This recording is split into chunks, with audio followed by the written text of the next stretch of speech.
Bonjour à tous, bienvenue dans une nouvelle vidéo coloriage et avis de films, séries, documentaires, etc.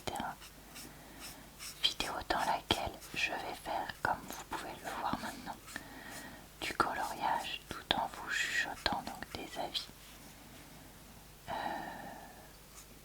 Comme je vous disais, je fais ce genre de vidéo très régulièrement sur ma chaîne. Donc vous pourrez retrouver en barre d'infos, commentaires épinglés et dans le i en haut de l'écran, le lien vers d'autres vidéos du genre si jamais ça vous tente. Et aussi des vidéos compilation d'avis de séries. Pourquoi je vous dis ça? Parce que c'est vrai que les séries, je vous donne avis quelques épisodes par quelques épisodes. Et donc quand on a envie d'avoir un peu ce qui s'est passé avant, etc., c'est mieux de regarder tout ça pour avoir quelque chose de plus complet. Donc voilà. Et bah écoutez, je pense qu'on est parti. J'ai regardé le 8e épisode de la saison 2 de Narcos, où ça continue de chauffer, si on peut dire ça comme ça, pour Pablo. J'ai vraiment trouvé cet épisode intéressant parce que je trouve que ça fait très réaliste de voir que la personne qui croyait que être complètement au-dessus de tout se rende compte que finalement voilà, et à la fin semble s'ouvrir une nouvelle ère, si je peux dire ça comme ça, pour la suite de la série. Et bah, je me demande bien ce qui va se passer et quels sont les personnages qui vont prendre plus de poids dans la suite. Parce que là, vraiment, ouais, je suis très perplexe. L'autre fois, je suis tombée sur le film Quand Harry rencontre Sally de 1989, un classique dans les films d'amour. Et je me suis dit, j'en ai tellement entendu parler, mais en même temps, je crois que je l'ai jamais vu. Allez, je tente. Donc l'histoire, c'est Harry et Sally qui se rencontrent alors qu'ils terminent la fac, puis qui vont se recroiser un certain nombre de fois au cours des années avant de se rapprocher. Alors, qu'est-ce que j'ai pensé du film?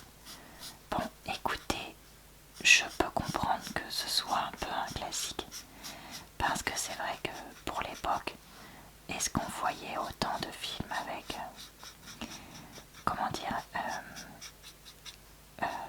des amis qui deviennent plus, qui au début se détestent, etc., avec quand même des questions sur un homme et une femme peuvent-ils être amis, etc. Et c'est vrai que quelque chose que j'apprécie, et je pense que ça va quand même un peu avec l'époque, c'est qu'on n'a pas de scène intime. Même si on a quelqu'un qui va mimer un ORGASME, mais voilà. Justement d'ailleurs, c'est un sujet dedans, de parler du fait de faire semblant ou pas. Bref, tout ça pour dire que j'ai pas adoré. Et c'est pas un film que j'aurais envie de regarder 50 fois, je pense. Mais pour un film qui est aussi vieux que moi, j'ai plutôt aimé le regarder. Et oui, il y a certaines choses qui ont un peu vieilli quand même, mais il y en a beaucoup, je trouve, pas tant que ça. Donc, si comme moi, vous l'aviez pas encore vu, pourquoi pas? Après, si vous l'avez déjà vu, peut-être pas le revoir 50 fois, je sais pas. Je sais pas trop la cote de popularité de ce film-là, je vous avoue. Donc j'ai du mal à me rendre compte, est-ce que tout le monde l'a vu 50 fois ou pas? j'en avais parlé l'autre fois, mais quand je vois que la cote de popularité de Love Actually que j'ai détesté, j'ai en fait un peu du mal à juger ce qui est populaire majoritairement ou pas. Donc, à voir. J'ai regardé le premier épisode de la saison 1 de The Wire sur écoute en français. Alors c'est une série qui date d'il y a une vingtaine d'années, voire même peut-être plus, policière, dont j'avais déjà entendu parler plusieurs fois. Et en fait, c'est vrai que j'en avais toujours entendu beaucoup de bien, mais allez savoir pourquoi je l'avais jamais regardé. Et donc là, l'autre fois, je tombe dessus à la bibliothèque et je me dis, bah, pourquoi pas après tout, maintenant que ça a vraiment du temps passé, entre guillemets, peut-être que ça peut le faire de regarder ça en mode un peu vintage. Donc, dans ce premier épisode, qu'est-ce qu'on a? On a un détective qui dit à un juge qu'il y a en fait du crime organisé par un certain... Bon, j'ai oublié son nom, mais il y aurait du crime organisé par quelqu'un qui contrôle les rues, etc. Et que ça mériterait qu'on se penche dessus. Et en même temps, on suit un gars qui fait partie justement du crime organisé, qui se fait innocenté lorsqu'il passe en procès, puis alors qu'il reprend le travail dans la rue, il est en contact avec différents personnages qu'on a vus dans l'épisode, etc. Pour l'instant, j'ai un peu du mal à suivre parce qu'il y a beaucoup de personnages, il y a une façon de parler un peu, je vais dire ça comme ça, mais je pense que c'est juste pour que vous compreniez l'idée, un peu racaille ghetto de Baltimore des années justement fin 90-2000. Donc ouais, parce que j'essaie de regarder ça en VO toujours pour travailler mon anglais, hein, je n'en démords pas. Donc est-ce que j'arrive à tout suivre? Pas trop, parce que bah, déjà moi j'ai pas tous les codes de l'époque, que ce soit d'un point de vue langage, d'un point de vue relationnel, etc. Et aussi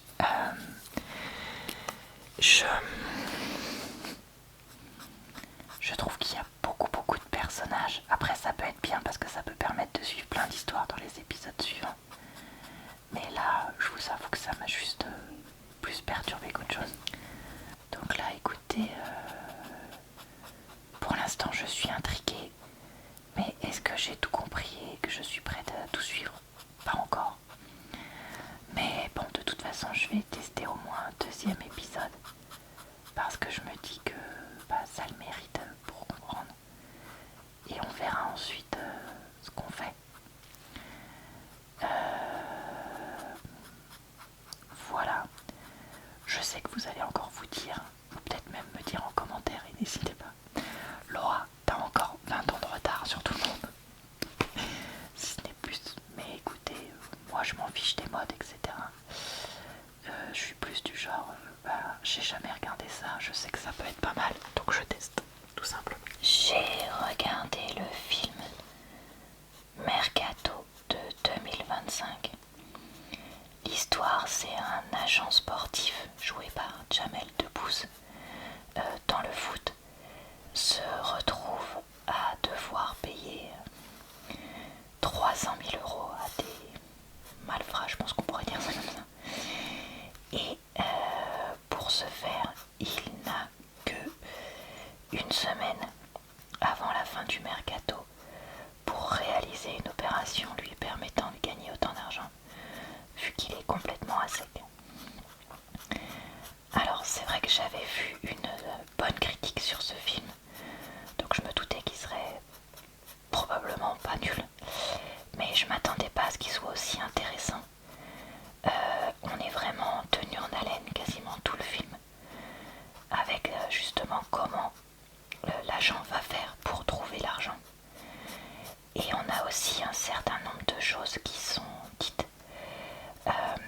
déjà, comment ça se fait que le foot brasse autant d'argent? Les joueurs qui se croient tout permis, les joueurs qui refusent d'aller jouer dans certains clubs, qui mettent certaines ligues au-dessus des autres, etc. Et on a aussi la vie de qu'est-ce que c'est être un bon père, qu'est-ce que c'est être un bon ami, etc. qui sont évoqués, être une femme dans le sport, tout ça, enfin bref. Il y a, voilà, c'est pas toujours hyper profond, mais il y a des petites choses qui se lisent entre les lignes, qui sont, je trouve, quand même assez intéressantes. Et ça fait que le film m'a quand même plutôt bien plu, sans être, voilà, le truc de tous les temps, c'est vraiment pas mal. Et moi je pense que si vous avez envie de vous faire surprendre, si vous avez envie de voir quelque chose qui change, etc., bah pourquoi pas. Et Jamel est vraiment très bon dedans, et je trouve que c'est plutôt bien filmé. Et il n'y a pas trop de malfrats, trop de racailles, trop de ci, trop de ça. Justement, je trouve qu'il y a un peu de tout, et ça c'est quand même pas mal. Pour un film sur ce genre de milieu, voilà, je trouve qu'il est quand même relativement équilibré. J'ai regardé le 4e épisode de la saison 1 de This Is Us, dans lequel on continue à voir la relation entre les jumeaux évoluer, et on voit aussi un peu les difficultés de chacun de se sentir à sa place, notamment quand ils étaient jeunes dans cette grande famille. On a aussi la fille qui souffre du rejet des camarades quand elle est plus jeune, compte tenu de ce qu'elle est, et quand elle est plus vieille, sa relation avec donc, son nouveau, comment dire, centre d'intérêt masculin, et justement on discute de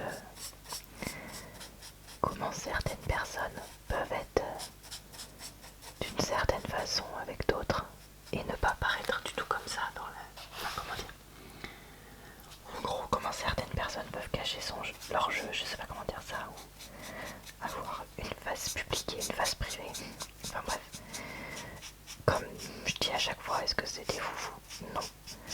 Est-ce que c'était sympa pour voilà, se changer les idées, avoir quand même quelques sujets de discussion intéressants? Moi je trouve que oui. Donc écoutez, voilà. J'ai regardé le documentaire Arte Homo Plasticus sur l'omniprésence des micro et nanoplastiques dans l'environnement, et aussi beaucoup notre corps humain. Dans ce documentaire, on a de très nombreux scientifiques qui parlent, qui racontent un peu les études qu'ils sont en train de mener et les conclusions qu'ils en tirent.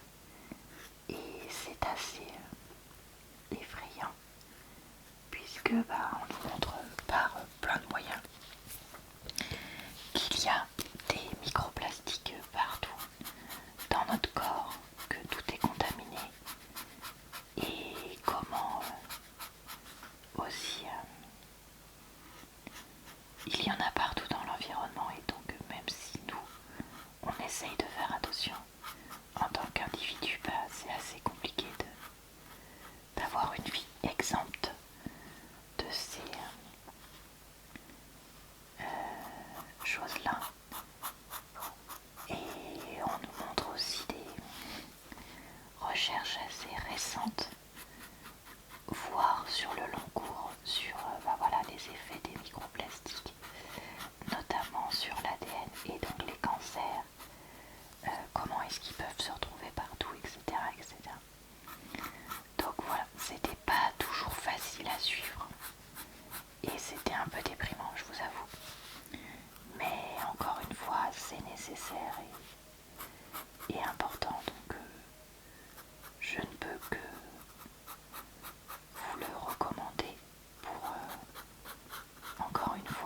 de ce sujet, même si le fond, on le sait. Là, je trouve que c'était bien de remettre en lumière certains éléments importants. J'ai regardé l'épisode, je crois que c'est 8 ans, de la saison 2 de The Crown, dans lequel on a les Kennedy qui font une apparition. Et c'est vrai que c'était assez intéressant de voir comment Jackie Kennedy est décrite comme étant quelqu'un avec vraiment beaucoup de comment dire, est-ce que c'est charme, quelqu'un qui attire la lumière, etc. Tout comme son mari. Et après, on nous parle un petit peu des travers, des dessous de la scène, si je peux dire ça. Et c'est vrai que, voilà, pourquoi pas. Même si c'est vrai que... Désolée, je vais que te dire, c'est vrai. Que le fait que ça inspire Elisabeth à peut-être changer et sortir un peu de sa zone de confort, notamment par rapport à une crise géopolitique. Je trouve ça assez intéressant. Donc est-ce que c'était un méga giga épisode? Non. Mais est-ce que c'était intéressant quand même? Oui. Et c'est vrai que je trouve qu'on a vraiment dans cette série ce côté mélange de l'histoire avec un grand H et l'histoire avec un petit H, si on peut dire, pour l'histoire personnelle d'Elisabeth. Et ça, c'est pas mal. J'ai regardé le film Shelter de 2026 avec Jason Statham dans le rôle principal.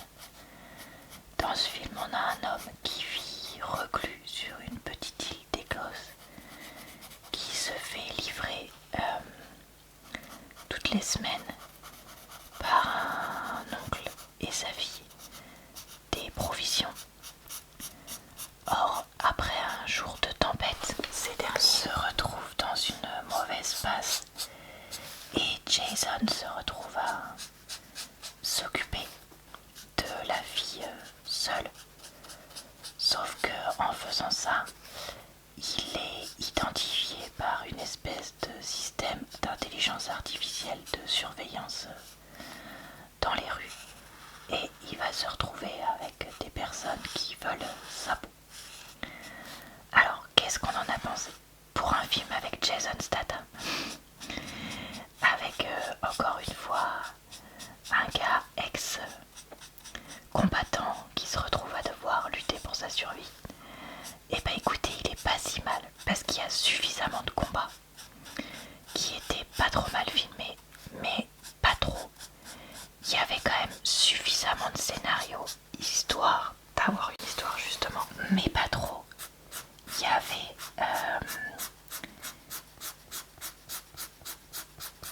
pas trop de, comment dire, niaiseries sentimentales ou autres, mais il y en avait quand même un peu.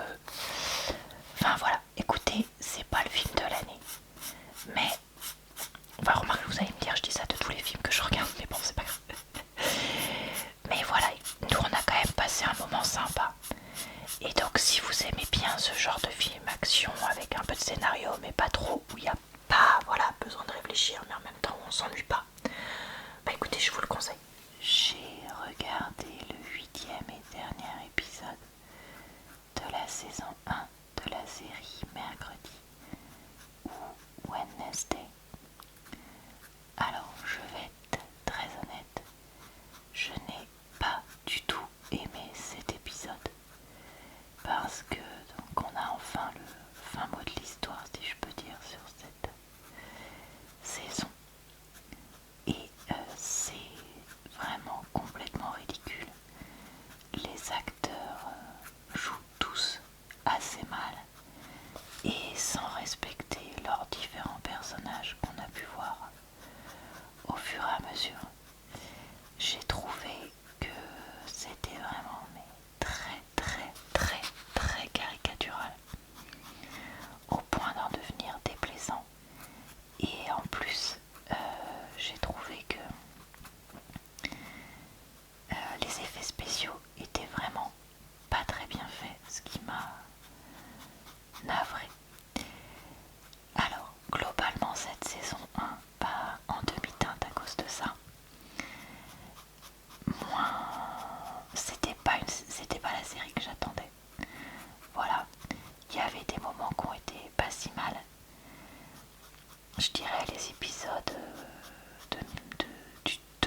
je me suis trompée, du coup je me suis tout trompée.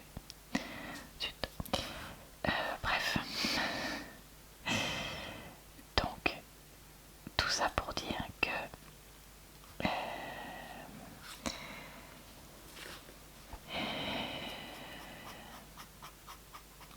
je ne regarderai pas la saison 2 parce que voilà, vraiment le côté de plus en plus caricatural et série pour adolescents, mais pas dans le bon sens du terme, ne m'a pas suffisamment plu, vu mon âge et mon état d'esprit, et cette fin de saison non plus.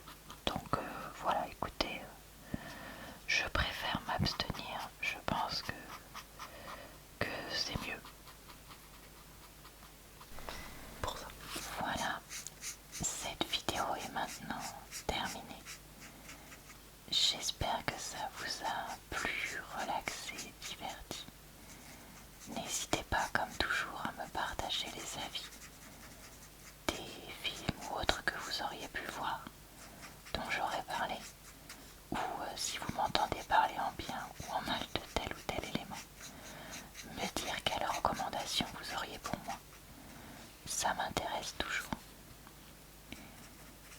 Je vous retrouve très vite pour une prochaine vidéo de ce type.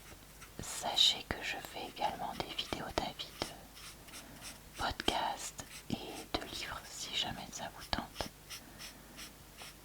Je vous souhaite donc une bonne soirée, une bonne nuit ou une bonne journée. Je vous retrouve également pour d'autres types de vidéos sur ma chaîne, mais aussi sur ma chaîne secondaire et mon compte